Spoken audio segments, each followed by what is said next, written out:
Hey y'all, it's Riley from Riley's Rebuilds, and on today's video, I am going to talk about me and Riley's Rebuilds in itself. And I don't think I've done one of these videos just yet. I've done podcasts and TV shows and little interviews, but you guys haven't heard it directly from me to you.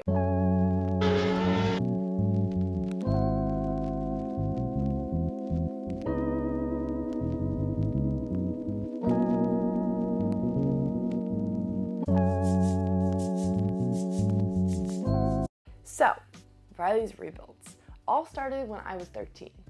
My dad and I were always in the garage. I was always a car junkie. He was a car hobbyist. He was always flipping things. When I was 13, I wanted to be the girl in high school who knew everything about cars, who could open a hood and look at it and know exactly what I'm seeing. And coming from future Riley or today's Riley, I can do that. When I was 13, I really wanted some really cool cars, some expensive, cool, fast cars, which you're never gonna give your 16-year-old child when they can drive. And my dad said, who's going to pay for those cars? And that is when we jumped into reality. And 13-year-old Riley had to start working for her first car. And I think this is probably the best thing my parents did. They gave me basic rules of what car to get or what modifications I can do, and they focused on teaching me business and life lessons. There was 4 rules that my parents gave me. It had to be manual, so I couldn't text and drive. Had to be 2-door, so I couldn't get my friends in the back easily, worth of distraction. Had to have a roll cage, and had to be slow. And coming from future/present Riley, I have crashed 4 times, and there's only been $500 or less worth of damage to my car. Not saying that is the same for the cars that I have possibly crashed into, but it is a very good basic car, rolling. And so we came upon a Jeep. That's kind of how everything is labeled and has a roll cage. I have a manual 95 YJ. It is basically a tank and it's 2 doors. So my friends had such difficulty getting in the back that we never used my car to drive anywhere, which is pretty perfect for a teenager if you ask me. So that leaves me to needing to buy the car. And because my dad said that that he won't pay for it, I had to go pay for it. And my dad, like I said, has always been flipping, and he sent me into the garage to go find something. At first, he was thinking clothes or shoes or just items like thrifting and then flipping, but we stumbled upon a carburetor from one of his ex-projects. This kind of started the whole thing because at first I didn't want to do carburetors. I don't know what they were. They looked icky. They looked disgusting. Not fun. And then my dad told me basically it's just air and fuel mixed, boom, yay, go. Dummy terms. And the profit margins are really good for a carburetor. So if you ever want to start a small-time little business of a good amount of profit, look at the carburetors. They're the easiest thing in the world. They're just a big pile of Legos. And so that's how Riley's Rebuilds began. We didn't label it Riley's Rebuilds, but that's how that whole story began. And so my dad and I would travel around Florida picking up old carburetors, and this is where I started to learn my business and talking skills. My business skills, I learned how to negotiate, be friendly, learn benefits, and network through people. And then my talking skills, I learned how to pronounce and really articulate to adults and talk with them and really connect, particularly with adults. And so we continued that for a while. We bought my Jeep when I was 13 and a half, 14, and the pandemic hit when I was 14, 15. And so we got to a point where we completely threw ourselves into this Jeep. We made it a Jurassic Park Jeep, made it stop first, running, and looked pretty awesome. And for a certain extended period of time, I couldn't drive because I was too young. So I didn't have anything for money use. I wasn't really buying anything. I didn't need a lot of money. So Riley's Rebuilds kind of slowed down for a bit. But when I became 16, I needed gas money, I needed a job, I needed to be able to go shopping and afford all these little things and trinkets. So we started Riley's Rebuilds again and just did carburetors here and there to afford gas money and all the things I wanted. Then I tore my labrum. I'm in soccer. I play for my school now. I've always been in professional soccer, but I tore my labrum my junior year of high school, and I had a year of recovery. 3 months into that year, I could start driving. And the first day I got back into driving, I had a car accident. This is my worst car accident. I totaled the car in front of me. I just was following too close, not paying good enough attention, and just smashed right into them. My car was fine. Their car, not so much. I had to pay 10 grand in expenses from that car, and my dad obviously forwarded that money, but I had to pay him back, and that's when Riley's Rebuilds really started up. And at that point, I had put on a Facebook group, hey, I'm Riley, this is who I am, I'm 17. If you have any carburetors laying around or parts, I would love to buy them, or if they're free, yay, you know. And that's the post that went viral on social media and really started Riley's Rebuilds. And when it went viral, that's when we branded Riley's Rebuilds, that when we got a logo, that's when we licensed everything, made sure that this was our thing. And within the next 3 weeks, I had 300 free carburetors on my doorstep, which is really, really crazy. And social media is so insane, and I'm so grateful and thankful for all of this to happen, because we wouldn't be where we are today without it. And I have so many carburetors and so much business that I needed help.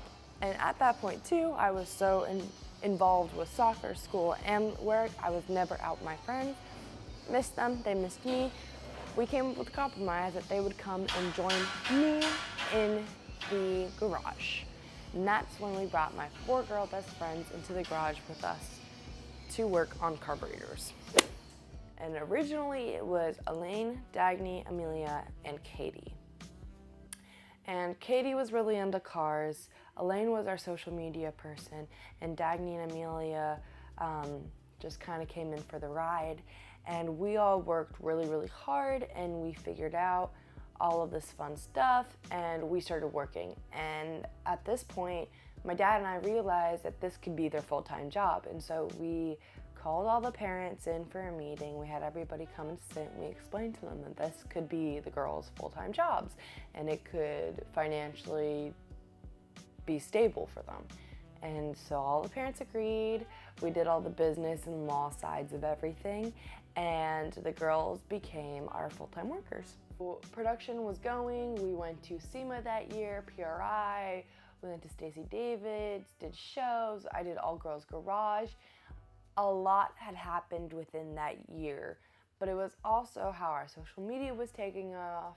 My dad and I trying to figure out the whole, how do we brand ourselves? How do we license ourselves? What do we make it? How do we do YouTube? How do we do Instagram? How do we do Facebook? Because I was never much of a social media person, but I figured out that I really enjoyed YouTube and talking, and I really enjoyed the concept of all of this, and I thought it would be a perfect way to actually enter this industry. And so we continued, and we went through summertime of our senior year in high school, and then we came up to college. The girls left. We brought in the little ones. We taught them how to do everything. While I'm in Connecticut, I'm doing stuff up there, tuning and all that fun stuff, and the little ones are down in Florida working twice a week, 2 hours a night, making money. And they are all saving, which is amazing. And I love that we're teaching business to little ones really, really early on, especially because schools aren't exactly teaching that now. Because everybody asks me, Riley, how did you get into this? How do you do this? Like, how did you begin? I don't know. I don't know one bit, y'all. It has come so quickly and so 360 around the circle, and it's scary because I don't even believe it sometimes. I don't really recognize what has happened. I don't recognize that we're on YouTube or on Facebook and we have these many followers or whatever. I just recognize that I have really amazing people talking to me. And we like to say that I have over 100,000 grandfathers. because every YouTube video that I post or every Facebook video, if I'm not in full safety gear, and this is a good thing, they call me out on it and they say, you need your hair up, your hair is going to get chopped off, or your head's going to get pulled into the fan, or you're not wearing gloves, you're going to get cancer from all the liquid that's absorbing or all the chemicals, or you're not wearing eye gear, you're going to get something in your eyes. And that's all I needed to do. That's all that we needed. We needed helps, tips, and tricks to really evolve ourselves, and now we have so many friends in the industry that I couldn't be more grateful. And so now we have some big things, like we are filming for a YouTube show with Hemmings and Britain Studios. We are working on the Fairlane very hard right now to get that running and going, and hopefully I can put that in like the Gambler or Gambler 500 or some really cool car travel show or competition. We have the Jeep that hopefully my brother will drive for a little bit. It is my daily down here. And then in Connecticut, I get to relax a little bit and live out being a teenager, because I know that is one thing that everybody does say is, where's college? Are you skipping college? Are you done with college? Are you being a teenager? Are you having fun? Are you enjoying yourself? I am in college. We have wrapped all our social media and recordings and working with school. So I'm on break for a month and a half, and we have just banged out so much social media, and you guys see a lot of stuff throughout the year. We've canned so much stuff that we post throughout the year, which is a lot of fun for us and a lot of fun for y'all. So when you guys see a video of me being back home, that might not actually be me being back home. You never know. But it is a lot of fun. We're having so much fun. School is still in the picture. Yes, I'm having so much fun there. I absolutely love college, and I will be kind of showing you guys a little bit more, because I have had people ask me more on the dad side for their daughters, what does college look like how is it acclimating with your business and all that fun stuff. So I will be talking a little bit more about that. But that is the background of Riley's Rebuild. That is the background of me a little bit. So that's the end of this video. If you guys want to see more about PRI, SEMA, how-tos, what-tos, when-tos, kind of just the life of Riley's Rebuilds or the life of me, like and subscribe, and I will see you guys in the next video.